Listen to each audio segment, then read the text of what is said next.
Tani, Lëvizja Bashk, ju të dy bashk, pse u bët bashkë dy? Ne në fakt jemi vetëm ne dy, jemi shumë njerëz kryesisht të rinj, po që kurse jemi marrë me çështjen e pensionit janë bashkuar dhe shumë pensionistë në Lëvizjen Bashk. Dhe gjë që na përbashkon në fakt është pikërisht ky refuzimi ndaj sistemit të vjetër bipartiak, si thua.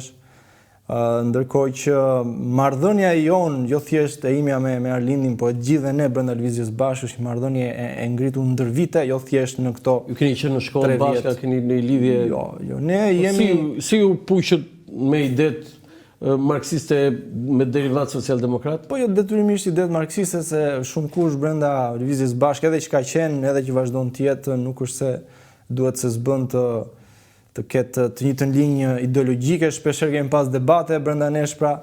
Veç ajo që na bëri bashkë, në fakt janë ngjarjet tragjike të 21 janarit në Tiranë, dhe që bëri bashkë një grup njerëzish, ndërta unë, Arlindi dhe Jani, shumë kusht tjetër, pra, që jemi aty brenda, dhe që vazhdojmë të kemi një lloj respekti reciprok dhe besimi të palëkundur tek njëri tjetri, çka bën që Lëvizja Bashk të vazhdojë të jetë një organizëm, si thua, demokratik në gjitha vendimarrjet që bën, dhe që besojmë se jemi në rrugën e duhur dhe se po shkojmë përpara. Dhe ne synojmë realisht të transformojmë Shqipërinë. Tani kjo mund duket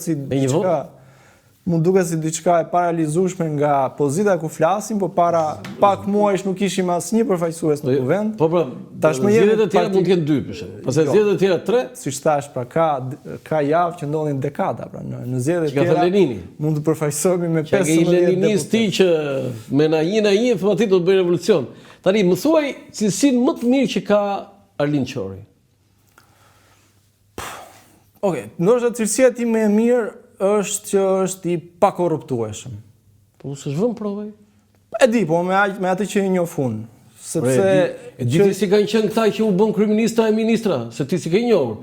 Djem dhe vajza më të ndershëm, thosha unë, nuk kishte. Ç'a thua ti? Unë nuk e besoj këtë, sepse që të dalin këtë konkluzion dhe them që është i pakorruptueshëm. Jo, duhet të jesh në provë. Jo, dakord që duhet të jesh në provën e pushtetit, jam dakord me këtë, po nga ana tjetër duke e njohur se sa fort ai qëndron parimeve të tij. E di kush është prova jote? Nëse do jesh kryeministër, edhe të vinë ato. Po ka dhe një provë tjetër. Ato florinë, të vinë ato florinë atje në llogarinë bankare dhe kjo pastaj. Ka dhe një provë tjetër që kemi dëshmuar unë, Arlindi dhe shumë kush tjetër që ka qenë në botën akademike, ka plot pedagog që përfliten.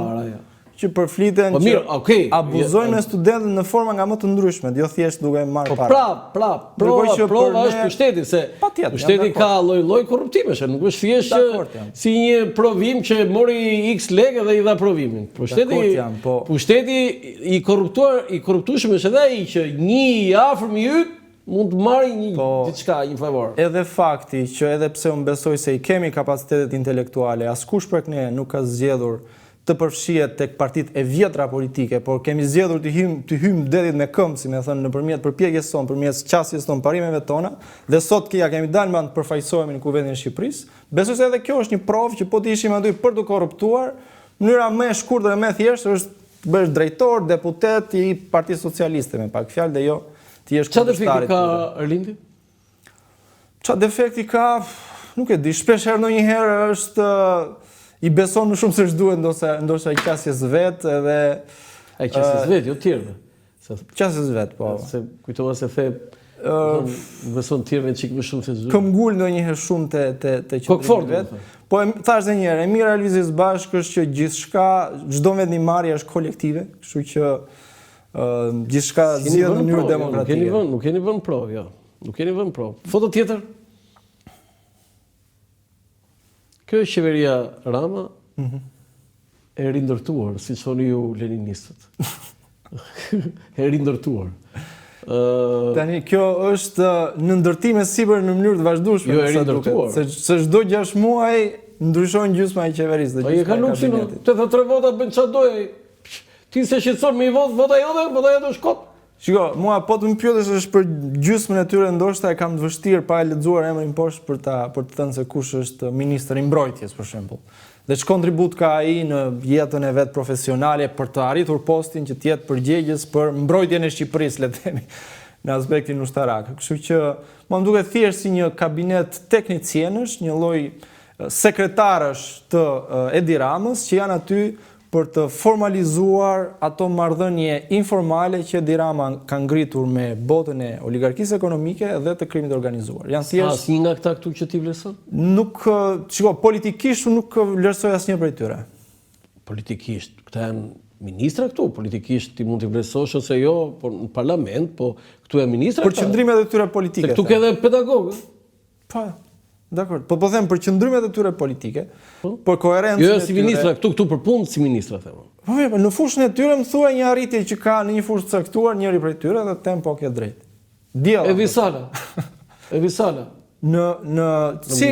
Si ka përmirësuar sistemi shqiptar? Mira, jo tani ka filluar, po flas personalitet është as, mund t'i thuash Evi Salës si s'është. Personalitet e cila shprehet publikisht se unë nuk e njoh çmimin e ilaçeve, se ndoshta s'më është dashur ndonjëherë që të marr ilaçe, ndërkohë që je ministre dhe gjë e parë di unë çmimin e ilaçeve, nuk e di ministra e shëndetësisë, nuk është fort serioze. Po nëse më thuaj një kontribut, se këta s'kan pas kohë as t'japin kontributin e tyre, se këta janë çdo 6 muaj dhe ndryshojnë ose ndryshojnë pozicion. Pra nuk jemi një shtet serioz sa i përket. 4, se po numëroj pedagogët këtu. 5, 6, 7, 8, Vile ka qenë, Elvin Dema ka qenë dhe zënës rektor, 8, po 9, 10, shumë kush prej tyre 11, se dhe Ferit Hoxha ka dhënë frëngjisht, ka qenë profesor frëngjishte. 11 nga këta 18, edhe Rama 12, se edhe ai ka qenë pedagog.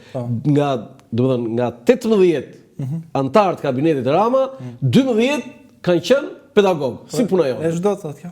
Jo, pyetja ime është çfarë do thot kjo?